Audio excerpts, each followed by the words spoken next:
Coming up on Cardinals Insider, Yadi, Albert, and Waino have seen their fair share of championships and epic moments. Curve struck him out looking. The Cardinals are going to Michigan to take on the Tigers. It's episode 8 of The Last Inning. Also, A.J. Pujols talks about watching his dad play ball. For me and my family, it's just been a blessing to see him do it one more time. Then later, thank you, Waino, for allowing me to play catch with you.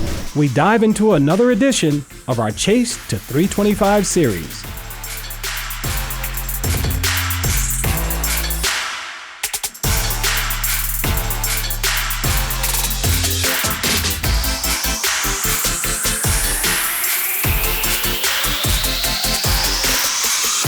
Welcome to Cardinals Insider. I'm Ozzie Smith. The past 2 decades have been some of the greatest moments in club history. October has been a constant, and Albert, Yadi, and Waino have been at the center of some of the team's greatest playoff triumphs. In the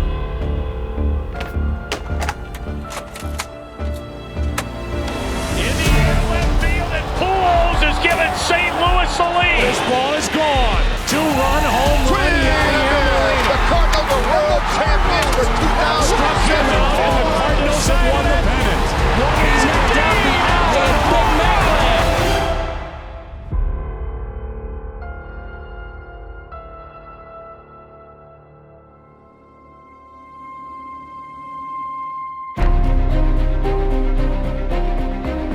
Perhaps greatness is forged here.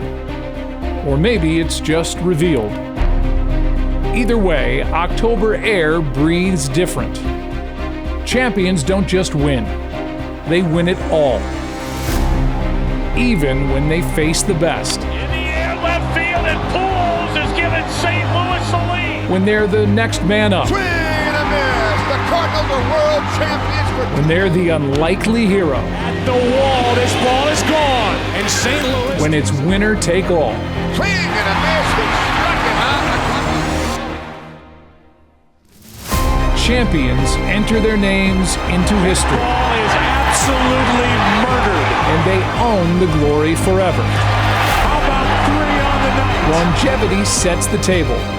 Curve struck him out. Numbers win awards. But when you seize the moment, October makes legends. A.J. Pujols was just a kid during his dad's first go-around in St. Louis. Now he's a young man, and he's enjoying watching his father's final season.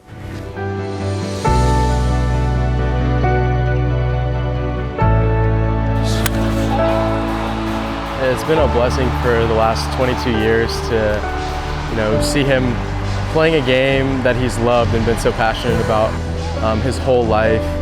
And for me and my family, it's just been a blessing to see him do it one more time and be old enough to really understand what's going on. Being able to recognize the greatness of the game that he's being able to make, we couldn't be more grateful for it.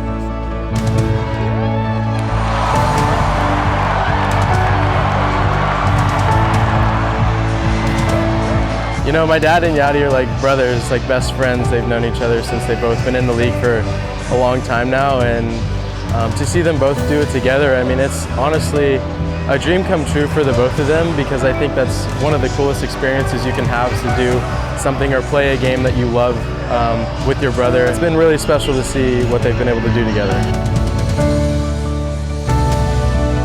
It's being his last year. I've been able to travel with him to a few different cities that I personally love the most, and it's just been really special. It kind of brings me back to my childhood when I would come with him to the ballpark and play catch on the field, shag in the outfield, be able to watch him hit and go through his routine for as many years as he's been playing the game. So it's been really special. My dad used to take me to the driving range when I was around, maybe 8 or 9 years old, and the baseball swing and golf swing are pretty similar. So in 8th grade, when I made the decision not to play baseball anymore, I picked up the golf sticks and told my dad, and I made varsity my freshman year and played all 4 years of high school, got a scholarship to play in college. And my dad and I are probably the 2 most competitive people in the world, father and son duo. So our competition is always high when we're on the golf course. I fell in love with golf and have a passion for it now, and have dreams to make that my career as soon as I'm done with school, and hopefully have him along for the road.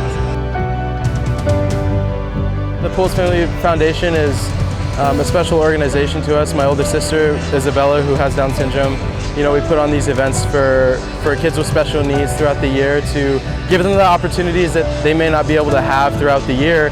Being able to step up in my role and position, you know, to eventually take over the foundation one day after my dad's ready to hang it up it's just progressing, and it's an honor just to be able to watch him do what he loves so passionately on and off the field. You know, everyone always asks me the question, what's it like to have a superstar dad on the field? But most importantly, he's a superstar dad off the field, and what he does in caring for others as passionately as he does is very inspiring.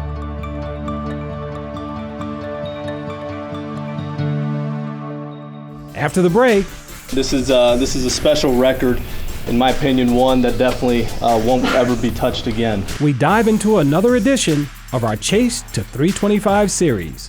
Then later in the show, I'm doing what I'd be doing anyway. I mean, in retirement, I'd be coming to the game and talking about it. I just happen to be doing that to a lot of other people. get to know the men in the Cardinals radio booth. That's ahead, so don't go anywhere.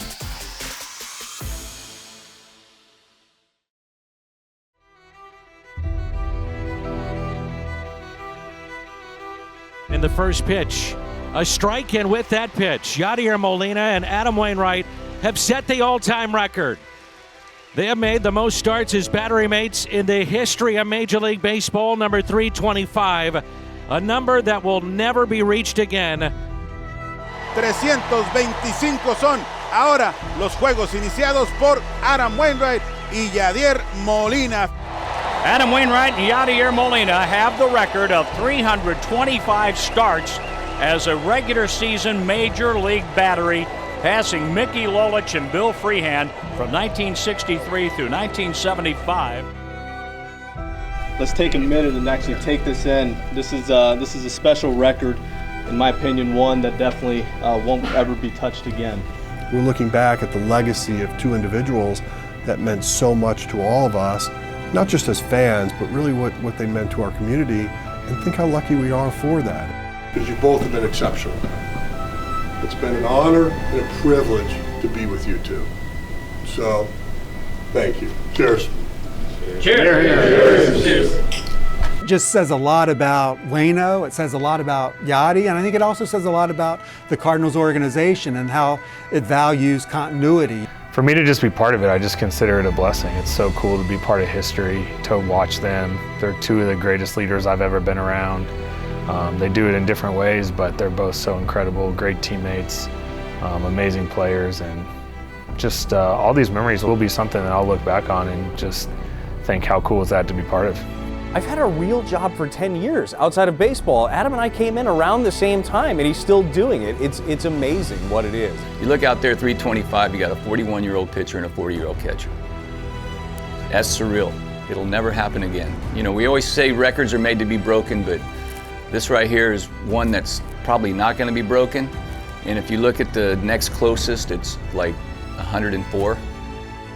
It's been an honor for me to be next to Waino for many years, for many starts. Thank you, Waino, for allowing me to play catch with you.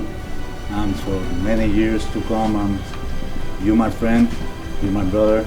Thank you for all these years, man. I never wanted to go anywhere because I understand I have the greatest catcher defensively that's ever lived, I think.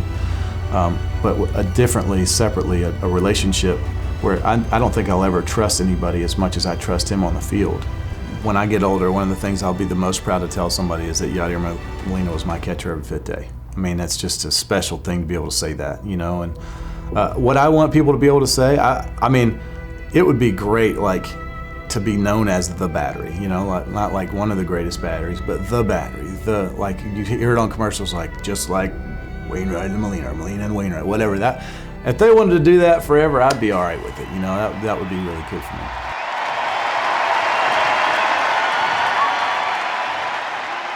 Still to come. My brother always kids me. He's like, "You were 3 years old announcing our wiffle ball games," and I was. Danny Mack sits down with the Cardinals Insider podcast. Hear a sample in just a bit.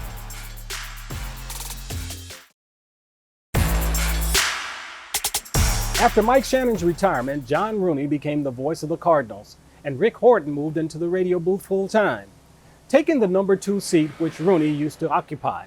And of course, Mike Claiborne can still be heard in the booth as a sideline reporter. Let's get to know the new radio booth a little bit better. And we're about ready to go. And here is the voice of the Cardinals for our first pitch. That is John Rooney. All right, thank you, Ricky. And the Cardinals have 5 games. Well, it means a lot. I've been the voice of the White Sox, and I've been one of the voices of the Minnesota Twins, and one of the national voices on CBS Radio and ESPN Radio and Fox TV. But there's always something special about the Cardinals. I am blessed to do this job because I work with great people. I think that's where it starts, and it doesn't feel like work 95% of the time. Every work has some work to it, some prep, some thinking, some tension, some frustration, some pressures, all those, every work has that. But the reality is, most of the time, I'm at the ballpark, I'm doing what I'd be doing anyway. I mean, in retirement, I'd be coming to the game and talking about it. I just happen to be doing that to a lot of other people. It means everything. You know, you grew up listening to these guys, whether it was Harry or Jack or Mike and now John and Rick, and knowing the tradition that these guys have been able to lay down and be part of it, I mean, it's like a dream come true. I mean, especially as I said, you're in your own hometown, and these guys have all meant something to you.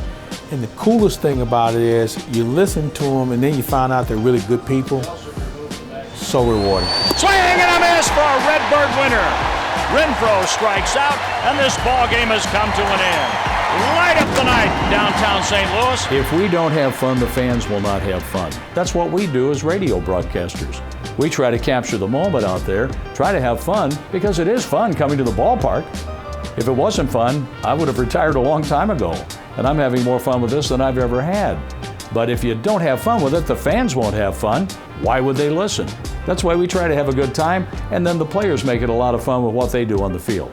Audience is not homogeneous. There's a 10-year-old girl listening with her dad for the first time. There's somebody who loves Stan Musial that's been a Cardinal fan for 50 years listening. There's somebody that doesn't know a thing about baseball. There are people around the world listening to what we do. I did that recently on a broadcast where I asked people to respond on Twitter what state they were listening in on, all 50 states, and I had 13 countries, including somebody in Finland near the Arctic Circle. Now, so I had to, in my mind, thinking, okay, I'm speaking to somebody near the Arctic Circle right now. No 2 days are ever going to be alike. I mean, I don't care who's pitching or who's in the lineup, no 2 days are ever alike. So you look forward to seeing what history is going to look like today. The 3-0. Outside, ball 4. But as Mike Shannon said many times over, we are the caretakers of the chairs for right now. Someone else will come along before too long, and they'll be sitting in those chairs, and I hope they take it as seriously and have as much fun with it as we have over the years. This season is Dan McLaughlin's 25th in the Cards TV booth. That means he's seen a lot of Cardinals history. He joined the Cardinals Insider podcast to discuss his career and favorite memories in his role. Welcome into our Busch Stadium studios. It's the September 2022 edition of the Cardinals Insider Podcast, also our season finale of our regularly scheduled monthly episodes here during this baseball season. I'm Brett McMillan, joined as always by Larry State, Joe Pfeiffer of our Alumni Relations Department, and our special guest today is the television voice of the Cardinals, Dan McLaughlin. I don't think I know anybody in the organization that loves their job more than you do. That's true. And just walk us through that just a little bit. Where did that passion come from originally? That's a good question. I grew up, as you know, Joe, I played baseball. I love baseball. I used to announce our games in the backyard in South St. Louis. My brother always kids me. He's like, you were 3 years old announcing our wiffle ball games, and I was. We'd be playing video games or something, I'd be announcing that. But I always loved the Cardinals. I always loved baseball, and specifically Cardinal baseball, and never in my wildest dreams, imagination did I ever think I'd be sitting here doing something like this with you guys, and you guys asking me about, what's it like to call Albert and Jimmy and Scott Rowland and all these guys for the last 25 years. I would have said, you're out of your mind. The organization has been incredibly good to me, from Mr. DeWitt and Billy III and just all of them, Dan Farrell, you guys, obviously. Everybody's just been so kind to me through ups and downs in my personal life, obviously supporting me, what I do on the air, and giving me, let's be honest. I was 23 years old when I did my first Major League game, okay? And should I have been in that chair? Absolutely not. I was at the right place at the right time, which was the explosion of cable television, and I was accepted by Jack Buck and Mike Shannon and Joe Buck, and they thought, this guy works hard, does a good job, will do a good job with us, gets along to get along. You know, I went in with no preconceived notion of who I was. I was just like, hey, I'm just here, and I always have been that way. I'm just the guy, I'm lucky to do the games. But they accepted me, and when they accepted me, that made a huge difference, I think, for the fan base to say, hey, this guy's okay, we like him. And they grew with me. And as I developed my own style and got more comfortable, it became more of an acceptance of what I do. And now I think people really love what I do. And I've been doing it for a long, long time. And so it's just, to answer your question, I'm giving you a long-winded answer. It's been a blessing. I'm lucky. And I'm just so fortunate to do it. For Joe and Larry and Denny Mack, I'm Brett McMillan. Thanks so much for joining us today and all season long on the Cardinals Insider Podcast. If you've enjoyed that conversation, be sure to check out more of the podcast on YouTube or wherever you get your podcasts. Just search Cardinals Insider Podcast, or you can listen at cardinals.com/podcast. But for now, stay with us. There's more to come after the break.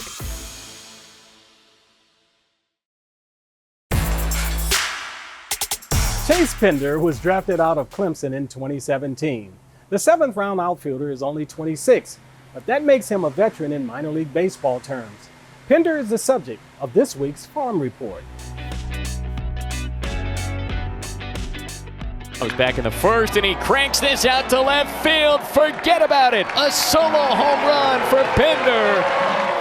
I'm just excited to be on a winning team. I think it helps everyone. A lot of them are playing well. I'm pumped for Raposo, getting some playing time and really capitalizing. Obviously playing with Walker and Wynn, they're really good players. For me, like, I just know my role. Obviously driving in runs, I've been efficient with it, but for me, my approach it's a little bit more patient than others. So if I get in deeper in the counts, and it's just, I just try not to chase. Pender gets into this one, sends it to deep left field, back near the track, over the head of the left fielder Kerber and off the fence. It's such a long year. I think in college you wanted results immediately, and sometimes there's a learning curve. So patience throughout each year. I've been hurt here and there, so I've grown in the sense of trusting God's plan and just allowing things to come to me. Swinging a fly ball, right center field, hanging up there. Pender a long run in. Chase goes into a dive, and he makes the grab. From a hitter's standpoint, pitchers know exactly, like, they're starting to figure out what they're good at. So you have to know what they're good at as well, and still stay true to what you're good at. So staying within myself and realizing that the guy on the mound's pretty good, but knowing what he's doing and knowing what I'm supposed to do, and somehow mesh those together, and that gives you the best chance to do what a good thing, or even have just a good day. When we return, I'm answering one of your questions. It's Ask Ozzie, and it's up next.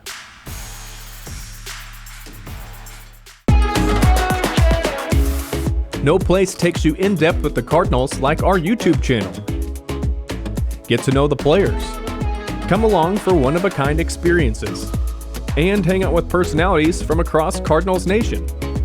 Plus, we capture the days and moments that make Cardinals baseball so special. Just search St. Louis Cardinals on YouTube and be sure to subscribe so you never miss a video.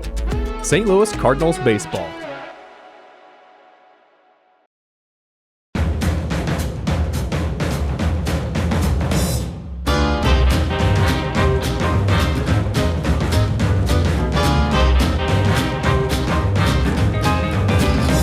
It's time for this week's Ask Ozzie. Carson in Bloomfield, Missouri asks, who is your favorite pitcher to play behind? Well, my favorite player is anyone who pitches fast and allows me to do my job. Of course, the one that comes to mind right away would be John Tudor, who I had a lot of success with. John worked quickly. He allowed his infield to work, and anytime you can get a pitcher who pitches pretty quickly and allows you to do your job, it makes my job a lot easier. The pace is important because you don't want to be surprised by, you're getting lulled into a sense of calmness, and all of a sudden here comes a play. And you hope that it's not that play to end up costing you the ball game. So you always want to stay on your toes, and as long as you're fielding and you're in a rhythm, it makes for a much better season. Constant movement is very, very important. So you may see guys moving back and forth, but you want to stay in motion. Goes back to that old saying that what's in motion stays in motion. Thanks for the question, Carson. If you want to submit a question, head on over to cardinals.com/insider and click the Ask Ozzie tab. But for now, stay with us. There's more Cardinals Insider after the break.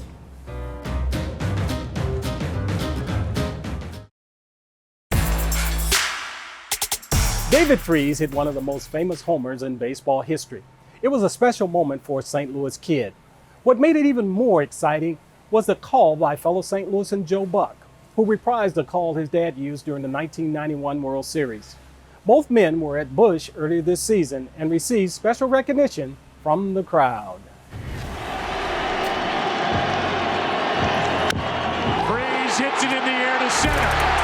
We will see you tomorrow night.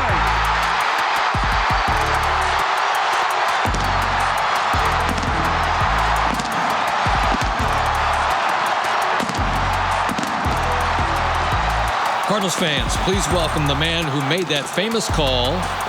Joined by his family and friends, Joe Buck is here tonight.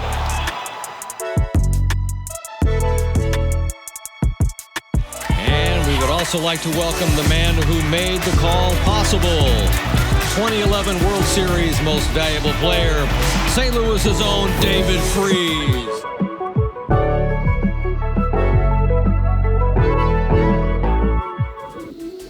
That's all for this episode. Join us again next week for a special season finale centered on Yadi and Albert's final days with the Cardinals. And as always, you can watch new episodes on YouTube or cardinals.com/insider. For everyone involved with the show, I'm Ozzie Smith, and we'll see you next time.